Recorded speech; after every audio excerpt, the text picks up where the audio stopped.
நேரம் இல்லையா? கவலைப்படாதீங்க. புக் ஷோ தமிழ் இருக்கு. கதைகளை நாங்க சொல்றோம், நீங்க என்ஜாய் பண்ணுங்க. இப்பவே சப்ஸ்கிரைப் பண்ணுங்க புக் ஷோ தமிழ். ஒரு மனுஷனோட கொள்கைகள் அவன் வாழ்ற உலகத்தோட மோதும்போது என்ன ஆகும்னு எனக்காவது யோசிச்சிருக்கீங்களா? இந்த கேள்விக்கு பதில் சொல்ற ஒரு கதை தான் நான் பார்த்தசாரதியோட நெஞ்சக்கானல். அதுக்கு அர்த்தம் நெஞ்சில எரியற நெருப்பு. வாங்க அந்த நெருப்பு பத்தின கதையை தான் இன்னைக்கு நம்ம பார்க்க போறோம். ஆமா, இந்த ஒரு கேள்விதான் இந்த நாவலோட முழு ஆன்மாலே. இதுதான் ஒரு மனுஷனுக்குள்ள நடக்கிற இந்த பெரிய போராட்டத்தை தான் நாம இன்னைக்கு ரொம்ப ஆழமா பார்க்க போறோம். சோ நாம இன்னைக்கு அலச போற கதைக்கு இதுதான் மூலம். 1968 வெளிவந்த இந்த நெஞ்சக்கனல் நாவல் தமிழ் இலக்கியத்துல ஒரு முக்கியமான இடத்துல இருக்கு. சரி வாங்க நேரடியா கதைக்குள்ள போலாம்.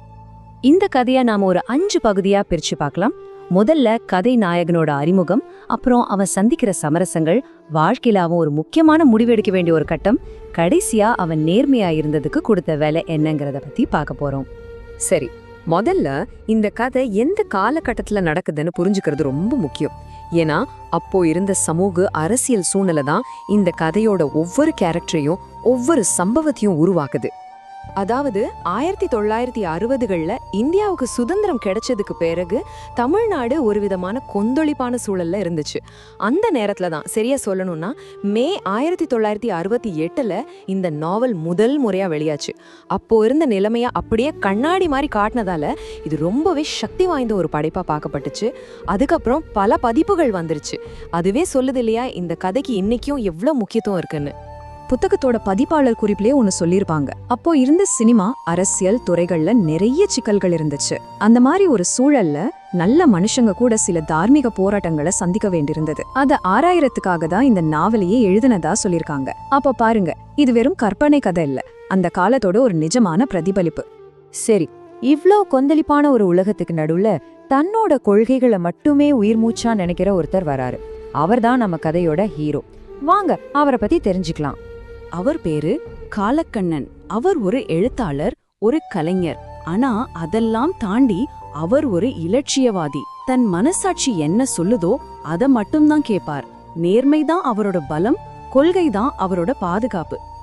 பாத்தீங்களா, இந்த ஒரு வரியே போதும் காலக்கண்ணன் யாருன்னு சொல்றதுக்கு. அவரோட நம்பிக்கைகள் எவ்வளவு ஆழமானது, உறுதியானதுன்னு இதுல இருந்தே நமக்கு நல்லா புரியுது இல்லையா? ஆனா ஒருத்தரோட கொள்கை எவ்வளவுதான் ஸ்ட்ராங்கா இருந்தாலும் இந்த உலகம் சும்மா விடாத.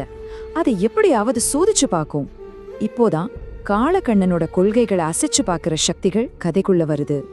காலக்கண்ணனோட வாழ்க்கையில ஒரு திருப்பம் வருது. அவர் சினிமா துறைக்குள்ள நுழைறாரு. அங்கே பிரபாகரன் ஒரு தயாரிப்பாளரை சந்திக்கிறாரு.